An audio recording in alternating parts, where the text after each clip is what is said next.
everybody, my name is Michael, and this is The Natural One. I unfortunately have, as you can probably hear, seem to be having some pretty bad reactions to the lovely new shift in the weather. Allergies are annoying, to say the absolute least. But, after sleeping most of the day away, I decided that I had to make at least one video today. And, well, I thought, why not do a Lost Tomes on a rather new little thing called the Creature Codex. Let's talk about that.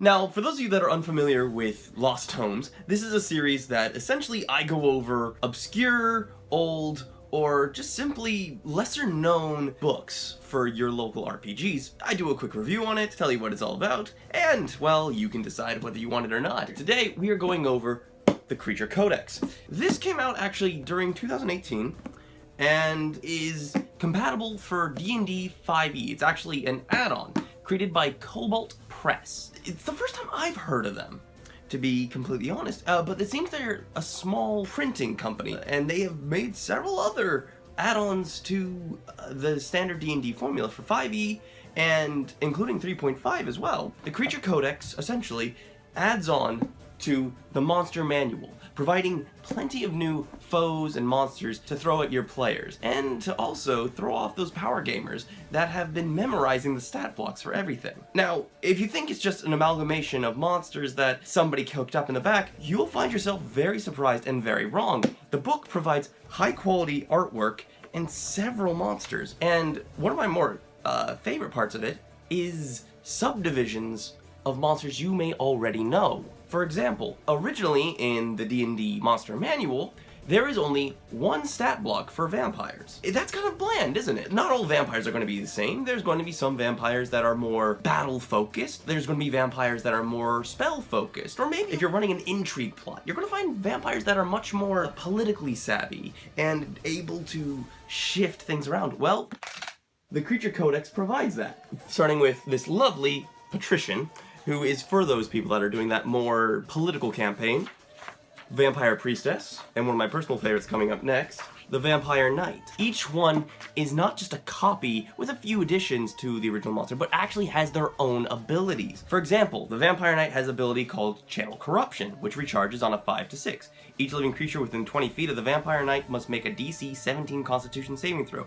taking 42 necrotic damage on a failed save or half as much on a successful save. And it's not just for a single monster. All the monsters in here have incredible special abilities like that.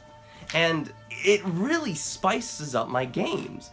I have recently started adding in some of these creatures. For example, the Venom Maw Hydra I've added in to a one-off campaign that I was adding. And the players found it quite challenging, and it was quite surprising for them, because they hadn't come across these sort of monsters. Most of them had usually only done standard 5e D&D, meaning that they're going to have to learn on the fly. In addition to these more classical monsters, the writers did also add in their own monsters, taking quite a bit of inspiration from old Polish demons and monsters, as well as some Japanese and Chinese demons as well. A good one that's actually more Celtic in origin is the Wiccamen. If you can look at the artwork, by the way, the artwork is beautiful on this book. I was not expecting this. Look at the artwork, look at the artwork. You could see people inside it burning. It's just incredible. And they have kappas and so much more. There are also several new dragon types in this book, which just was incredible for me, including a Dragonborn riding a dragon monstrosity, or a Dragonborn riding a horse, or a Dragonborn knight. And then there's also the incredible new dragons as well that are just baseline. I mean, just look at these things. And they have full stat blocks. It's just incredible. It includes an additional 2 new dragons, several new kinds of golems, and extra numbers of slimes and oozes. For example, I loved this idea of a paper golem, which is essentially the library brought to life, which then inspired me to make an entire adventure in a library where these creatures were created, enchanted by a mage that had all of his secrets wrapped up in here and didn't want anybody to sneak in. And unless you had the proper code word, the paper golems would attack the adventurers. In addition, there was also another lovely creature called the Ink Goos, which looks like a standard pot of ink until you turn your back to it, and it'll start burning you like a standard ooze. And it just goes on and on and on with these incredible monsters. But it doesn't just stop at monsters, which is what I love about this book. But it goes on to races, armies, and NPCs that are likely to come up in your game.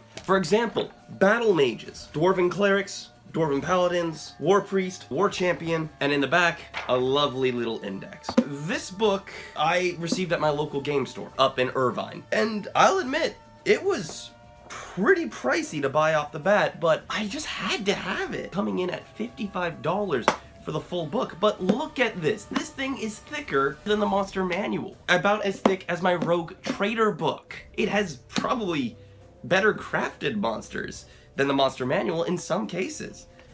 And I'm amazed at the creativity brought into this. Demons, monsters that I would never think of implementing into my games. It's absolutely astounding.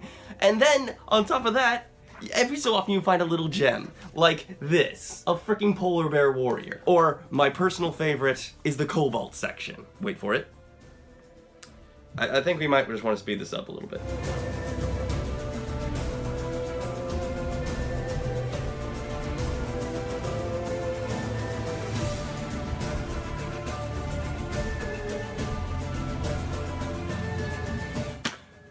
Finally found it. I completely redid with several new templates, with a Cobalt Elite Soldier, Cobalt Junk Shaman, and a Cobalt King, and my personal favorite coming up next, the Swolebolg. I'm sorry, look at this beautiful thing.